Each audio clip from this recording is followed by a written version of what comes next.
धनबाद के hotel SB international में श्री राजपूत करनी सेना की ओर से एक महत्वपूर्ण प्रेस वार्ता आयोजित की गई। इसमें राष्ट्रीय अध्यक्ष महिपाल सिंह मकराना, राष्ट्रीय प्रभारी प्रहलाद सिंह खींची, झारखंड प्रदेश संरक्षक अरुण कुमार सिंह, प्रदेश महामंत्री संजीव सिंह राठौर सहित कई प्रदेश और जिला स्तर के पदाधिकारी उपस्थित रहे।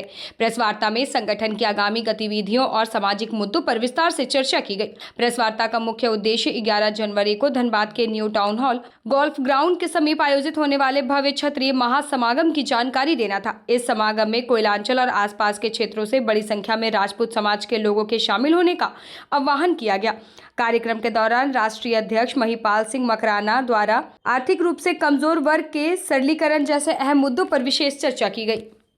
मैं महिपाल सिंह मकराना, श्री राजपूत करनी सेना का राष्ट्रीय अध्यक्ष, आज धनबाद में श्री राजपूत करनी सेना की प्रेस कॉन्फ्रेंस का जो मुद्दा है वो सबसे बड़ा मुद्दा है कि पूरे देश में क्षत्रिय समाज की एकता को लेकर हम पूरे देश के हर एक राज्य में जा रहे हैं। हर एक राज्य में करनी सेना का अस्तित्व है। पिछले 20 साल से श्री राजपूत करनी सेना स्वर्गीय लोकेंद्र सिंह जी कालवी, कल्याण सिंह जी कालवी की विचारधाराओं पर चलने वाली एक संस्था है।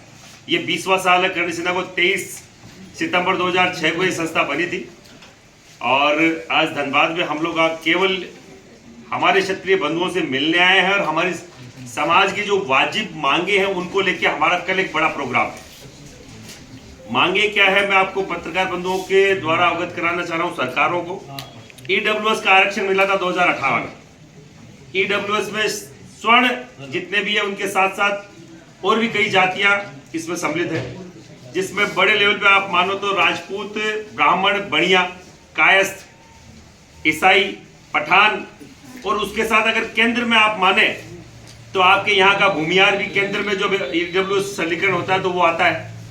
आपका गुजरात का पाटीदार आता है, पटेल समाज आता है, हरियाणा का जाट आता है, महाराष्ट्र का मराठा आता है। तो ईडब्ल्यूएस छोटी कोई मुद्दा नहीं है, बड़ा मुद्दा है और हम लोग चाहते हैं कि ईडब्ल्यूएस का जो आरक्षण दिया गया है उसमें स्वर्ण समाज के युवाओं का कोई भी सर्टिफिकेट आराम से नहीं बन रहा है, क्योंकि उसमें भूमि की और मकान की बाध्यता है, जिसके कारण से ईडब्ल्यूएस के सर्टिफिकेट नहीं बन पा रहे हैं और किसी भी युवा को इसका फायदा नहीं मिल पा रहा है। केवल झुंझुना पकड़ा दिया गया है जो पिछले 6-7 साल से हर एक स्टेट के युवा लेके घूम रहे हैं। तो हम आपके माध्यम से केवल इन सरकारों को बोलना चाह रहे हैं कि राजस्थान की तर्ज पे पूरे देश के हर एक स्टेट में ईडब्ल्यूएस की जो अनियमितताएं हैं, जो इसमें बैरियर्स हैं, उनको हटाया जाए। बैरियर क्या है? सबसे बड़ा भूमि का बैरियर है। आपकी यहाँ की भूमि थोड़ी महंगी है, राजस्थान की भूमि सस्ती है। हमारे वहाँ हर एक व्यक्ति के पास 20-50 बीघा जमीन मिल जाएगी, यहाँ 1-2 कट्ठा जमीन मिलना भारी हो जाता है। पर यहाँ के 2 कट्ठे जमीन किसी के पास है, 1 कट्ठा जमीन किसी के पास है, वो गरीब तबके में नहीं उसको जोड़ा जा रहा। जबकि 1-2-5 कट्ठे में होता क्या है? कुछ भी नहीं होता है। 100-125 गज का मकान जिसके पास है उसका ईडब्ल्यूएस में सर्टिफिकेट नहीं बनेगा, वो समृद्ध लोगों में गिना जा रहा है। मैं सरकार से पूछना चाह रहा हूं, क्या 100 गज के मकान में जिसमें 3-4 भाई इकट्ठे रहते हैं वो क्या समृद्ध परिवार है? तो भूमि और मकान की जो अनियमितता है, जो बाध्यता है, उसको हटाया जाए, जो राजस्थान में 2018-19 में हमने हटवा दी थी।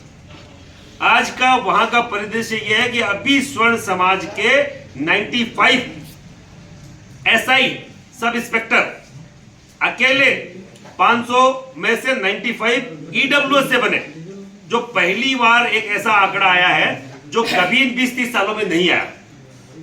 जितना किसी को आरक्षण मिला है, आरक्षण मिली भी कोई भी जाति से हमें दिक्कत नहीं है, उनके आरक्षण का संरक्षण हो, हमें कोई दिक्कत नहीं है। कोई बदनाम किया जाता है हमारे द्वारा कि यह आरक्षण को छीनने आए, किसी भी जाति को, चाहे एससी में हो, चाहे एसटी में हो, चाहे ओबीसी में हो, किसी भी जाति समुदाय को अगर आरक्षण मिला है तो उसका संरक्षण भी हो, हमें कोई दिक्कत नहीं है। पर हमें जो आरक्षण मिला है उसका सरलीकरण हो, यह हमारी मांग है। इसलिए पूरे देश में हम लोग घूम रहे हैं। इसी मांग को लेकर कल हम लोग टाउन हॉल जो पोलो क्लब के पास है, गोल्फ क्लब के पास है, वहां हम लोग इकट्ठे हो रहे हैं हजारों की संख्या में, जितना वहां आ सकते हैं। एक छोटे से कॉल पे जो भी 5-50 जो भी 5,000 आएंगे, 2,000 आएंगे, वो हमारे हैं। और हम लोग एक एक नई विचारधारा, एक नई सोच के साथ अभी आपको मालूम है बिहार में चुनाव हुए हैं। 38 राजपूत समुदाय के लोगों को टिकट दी गई, 32 जीत के आए। 80, 85, 90% तक राजपूत समुदाय ने रिजल्ट दिया है। क्यों दिया है कि अब 78-70 सालों बाद भी अन्य जातियों के लोग राजपूत समुदाय के नेता, राजपूत समुदाय के लोगों पे विश्वास करते हैं। क्यों करते हैं कि राजपूत समुदाय एक समुदाय है जो कभी जातिवाद नहीं करता। मेरे समाज की बात करना जातिवाद नहीं है। जातिवाद वो है जो दूसरे समाज को गाली निकाले, उसको कमतर दिखाए, उसको नीचा दिखाने का काम करे, वो जातिवाद है। वो राजपूत समुदाय कभी नहीं करता। राजपूत समुदाय का अगर खुद का माजाया भाई अगर गलत है, अपराधी है, तो हम उसके खिलाफ खड़े होने में कभी शर्म महसूस नहीं करते, कभी जातिवाद नहीं करते, कभी भाई भतीजावाद नहीं करते। अगर कोई भी जाति का अगर गिल्टी है, गलत है, तो हम उसके खिलाफ बोलने की हक और ताकत रखते हैं। राजपूत समुदाय कभी नहीं कहता कि पिछड़े को, कोई भी दलित को प्रताड़ित करे। हमारे तो वो है, आज भी वाल्मीकि समुदाय के महिला को अगर राजा और रानी की उपाधि को देता है तो रानी जी मैतरानी राजपूत समुदाय का व्यक्ति ही बोलता है। और जिन जिन जातियों से हम लोग जुड़े हुए थे, जब राजपूत पैदा होता है, जो 7-8 जातियां हैं हिंदू समुदाय में, वो पैदा होके मरने तक साथ होती है।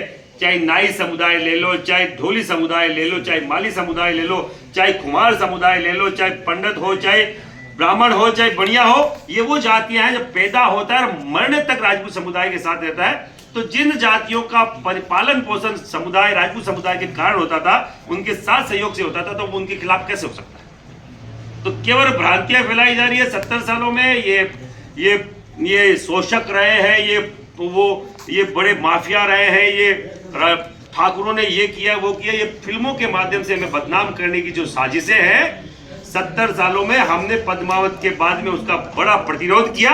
और अब आपको इन 5-7 सालों में देखने को मिल रहा होगा कि अधिकारी के नाम कभी कोई राठौर लगाया जा रहा है, पीछे कभी शेखावत लगाया जा रहा है। ये एक नया बदलाव क्यों आया? क्यों हमने पुरानी फिल्मों में देखा कि सबसे बड़ा ढोंगी, सबसे बड़ा अगर पाखंडी है वो पंडित है, ये फिल्मों में दिखाया गया। सबसे बड़ा अगर मिलावटखोर है तो एक बढ़िया है, मिला रहा है, हर चीज में मिलावट कर रहा है। कोई भी गरीब कोई जाति की महिला को पैसे खुद दे रहा, ब्याज पे सूद वसूल रहा 5 गुना, और मकान खाली करवा रहा, वो बढ़िया है। और सबसे बड़ा आताताई व्यभिचारी वो क्षत्रियों को बताया जाता था, पर वो गलती उन जातियों की रही जो अपने जाति के लोगों को विलन की भूमिका में देख के भी वो प्रतिरोध नहीं किया। पर अब लोग जागरूक हैं, हम लोग इसका विरोध पिछले 20 साल से कर रहे हैं। करने से ना बनी थी 11 उद्देश्यों को लेकर। सबसे बड़ा उद्देश्य था इतिहास के साथ जो विकृतीकरण की जा रहा है। विकृतीकरण क्या? आपके यहाँ बाबू वीर कुंवर सिंह बहुत बड़ा नाम है। आप मुझे एक बात बताइए, अगर बिहार में एक इंटरनेशनल एयरपोर्ट बनता है, क्या उसका नाम बाबू वीर कुंवर सिंह के नाम से नहीं होना चाहिए? जब आप छोटे से छोटे, जिस व्यक्ति ने भी अंग्रेजों के खिलाफ आंदोलन किया, उनका बड़ा बड़ा नाम आप कर सकते हैं। जिस व्यक्ति ने 80 साल की उम्र में 2-2 बार अंग्रेजों को छक्के छुड़ा दिए, उनका कोई नाम पता नहीं है बिहार के बाद।